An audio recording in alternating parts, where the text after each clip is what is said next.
ছাত্র শিবির যেদিন থেকেই বলছে ছাত্র সংসদ নির্বাচনের কথা, অর্থাৎ 5 আগস্টের পরবর্তী ইসলামী ছাত্র শিবির ছাত্র সংসদ নির্বাচনের ব্যাপারে প্রস্তুতি গ্রহণ করছে।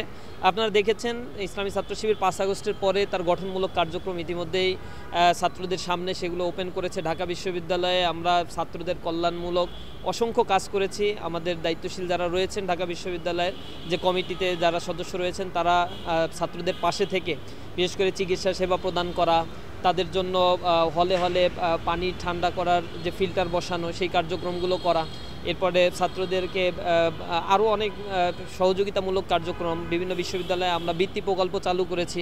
এ সকল সহযোগিতামূলক কার্যক্রম আমরা করছি এবং আমাদের কমিটমেন্টগুলো আমরা ছাত্রদের কাছে দিচ্ছি। আমরা বলেছি সুন্দর একটি শিক্ষার্থী বান্ধব পরিবেশ সৃষ্টি করতে হবে। ছাত্ররা তাদের নির্বাচিত প্রতিনিধি ক্যাম্পাসগুলোতে তারা নির্বাচিত করবে, যার ফলশ্রুতিতে ক্যাম্পাসে আর কেউ যেন আর ফ্যাসিবাদ হয়ে উঠতে না পারে। হল দখল করা, সিট বাণিজ্য করা অথবা গণরুম গেস্টরুম কালচারগুলো যেন আবার পুনঃপ্রতিষ্ঠা না হয়। এই কারণে অতি দ্রুতই ডাকসু ইলেকশনটা জরুরি।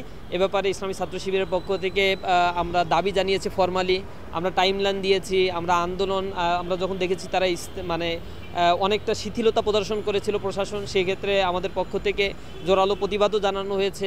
সংস্কারের জন্য বিশ্ববিদ্যালয়ের প্রশাসন ছাত্র সংগঠনগুলোর কাছে বলেছিল যে কোন কোন জায়গায় সংস্কার করতে হবে, সেই ব্যাপারে তারা দৃষ্টি আমাদের কাছে জানতে চেয়েছিল।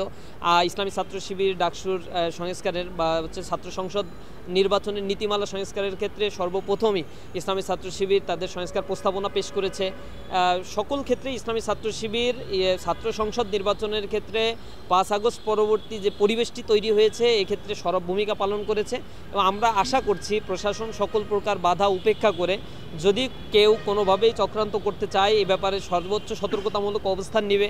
অনেকেই ছাত্র সংসদ নির্বাচনকে ভণ্ডুল করার জন্য হয়তো ভিন্ন পদক্ষেপ নিতে পারে। সেক্ষেত্রে আমরা ক্যাম্পাস এরিয়াগুলোতে যথাযথ নিরাপত্তা বিধান করার জন্য প্রশাসনকে বারবার দাবি জানিয়েছি। ক্যাম্পাসের প্রতিটি অলিগলি এবং প্রতিটি জায়গাগুলোতে সিসি ক্যামেরা স্থাপন করা এবং সেখানে প্রশাসনিক প্রক্টোরিয়াল বডির মোবাইল টিম যেটি রয়েছে ভ্রাম্যমাণ টিমগুলো কার্যকর ভূমিকা পালন করবে এবং ক্যাম্পাসে অশ্লীল অনৈতিক এবং ক্যাম্পাসে শিক্ষার্থীদের স্বাভাবিক শিক্ষার পরিবেশ বিনষ্ট করে এহেন সকল কর্মকাণ্ড থেকে যেন ক্যাম্পাসের পরিবেশকে নিরাপদ রাখা যায় এ ব্যাপারে প্রশাসন কার্যকর ব্যবস্থা গ্রহণ করবে আমরা আশা করি। RICL TMX যুগের পর যুগ স্থাপনা থাকে মজবুত। ডাকসু ইলেকশনটি দীর্ঘদিন পরে 19 সালে যেটি হয়েছিল সেটা একেবারেই ছাত্রলীগ ব্যাকড একটা নির্বাচন হয়েছিল এবং তারা সেখানে কারচুপির অভিযোগ উঠেছিল। তারা সেখানে ডাকসুর তৎকালীন সময়ে যিনি নির্বাচিত হয়েছিল ডাকসুর ভিপি নুরুল হক নূরের উপরে আঘাত করেছিল, অন্য যারা ক্যান্ডিডেট দিচ্ছিল তাদের উপরে আঘাত করেছিল। এটা বাংলাদেশের ছাত্র রাজনীতির জন্য একটা কলঙ্কজনক অধ্যায় ছিল। 90-এর দশকে এই দেশে ছাত্র সংসদ নির্বাচনগুলো হয়েছিল। আমরা চাই ছাত্র সংসদ নির্বাচনগুলোর একটা ধারাবাহিকতা সৃষ্টি হোক, একটা নির্বাচনের পরে আবার 5-10 বছর পরে গিয়ে আবার ইলেকশন, এই জিনিসগুলো যেন না হয়। আর দ্বিতীয়ত যে আপনারা জানেন যে বাংলাদেশে ঢাকা বিশ্ববিদ্যালয় প্রতিষ্ঠার পর থেকে 1921 সালের পরে ঢাকা বিশ্ববিদ্যালয়ে টোটাল 14টি ছাত্র সংসদ নির্বাচন সংগঠিত হয়েছিল। 37টি ছাত্র সংসদ নির্বাচন সংগঠিত হয়েছিল, তার মধ্যে 30টাই হয়েছিল স্বাধীনতার আগে আর 7টা হয়েছে স্বাধীনতার পরে। অর্থাৎ স্বাধীন বাংলাদেশে যেভাবে মত প্রকাশের স্বাধীনতা, নেতৃত্ব নির্বাচনের স্বাধীনতা থাকার কথা ছিল সেটা আমরা পাই নাই।